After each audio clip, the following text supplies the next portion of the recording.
Hai guys, kenalin nama saya Amalina Nadila Izzuddin dari kelas 10 MIPA 5. Di sini saya akan menjelaskan Kerajaan Samudra Pasai. Simak baik-baik ya.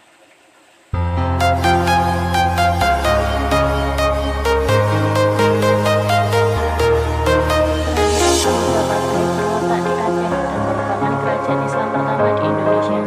Kerajaan ini didirikan oleh Meurah Silu pada tahun 1267 Masehi.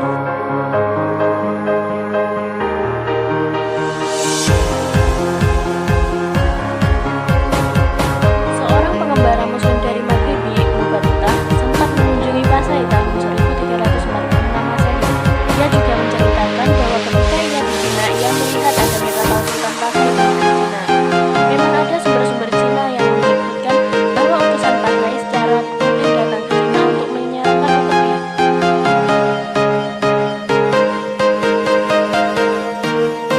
Kerajaan Samudra Pasai pernah dipimpin oleh 13 raja atau 13 sultan. Inilah dia raja-raja atas kapal sultan yang pernah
Wilayah kekuasaan Samudra Pasai mencangkup wilayah Aceh ketika itu.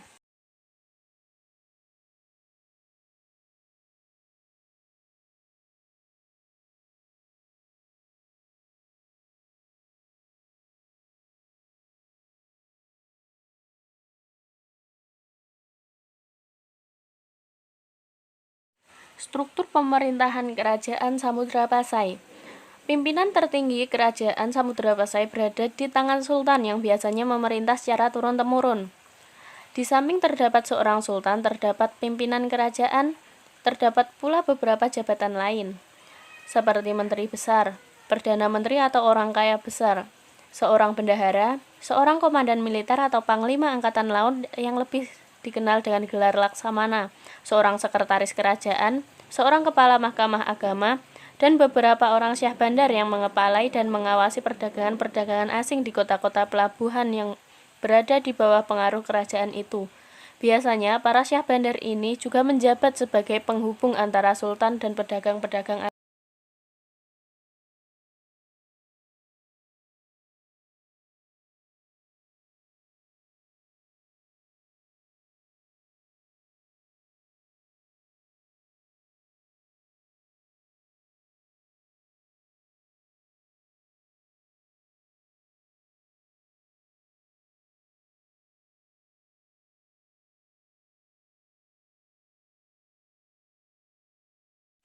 Selain itu, menurut catatan M. Yunus Jamil, bahwa pejabat-pejabat kerajaan Islam Samudra Pasai terdiri dari orang-orang alim dan bijaksana.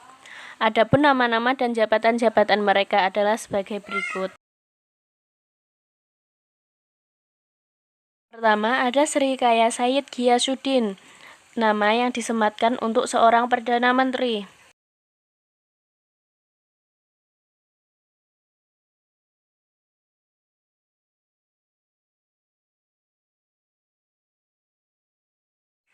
Yang kedua, Sayyid Ali bin Ali Al-Makaroni, nama yang disematkan untuk Syekhul Islam.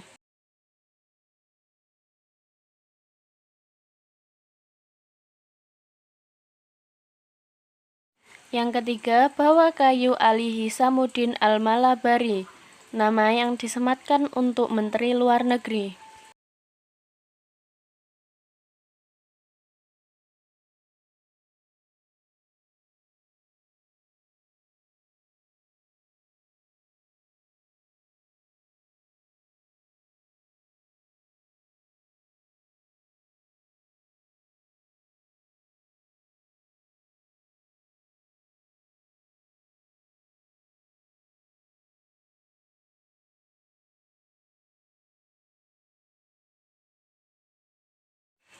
Kehidupan politik Kerajaan Samudra Pasai yang didirikan oleh Meurah Siluh bergelar Sultan Malik Al-Saleh sebagai raja pertama yang memerintah tahun 1285 sampai 1297. Pada masa pemerintahannya datang seorang musafir dari Venetia, Italia, tahun 1292 yang bernama Marco Polo. Dan melalui catatan perjalanan Marco Polo, kita semua dapat mengetahui bahwa Raja Samudra Pasai bergelar Sultan.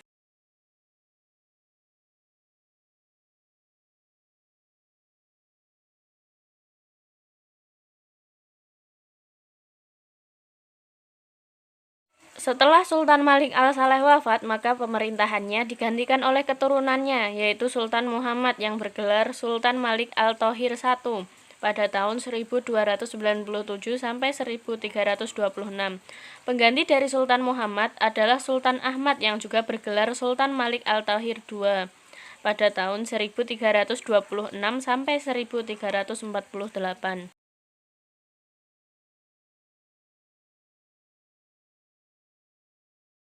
Pada masa Sultan Malik Al-Thohir II, pemerintahan Samudra Pasai berkembang pesat dan terus menjalin hubungan dengan kerajaan-kerajaan Islam di India maupun di Arab.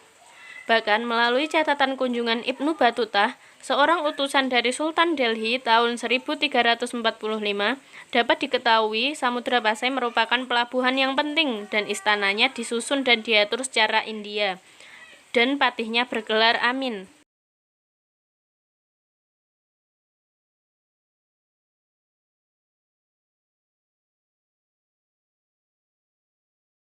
Pada masa pemerintahan selanjutnya, Samudra Pasai tidak memiliki pemerintahan.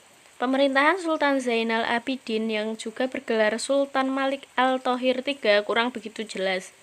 Menurut sejarah Melayu, kerajaan Samudra Pasai diserang oleh kerajaan Siam.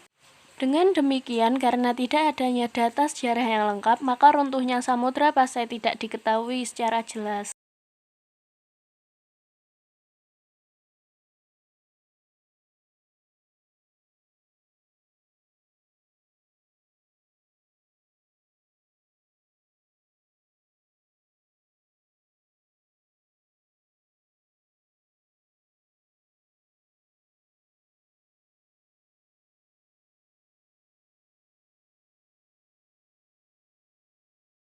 Kehidupan ekonomi.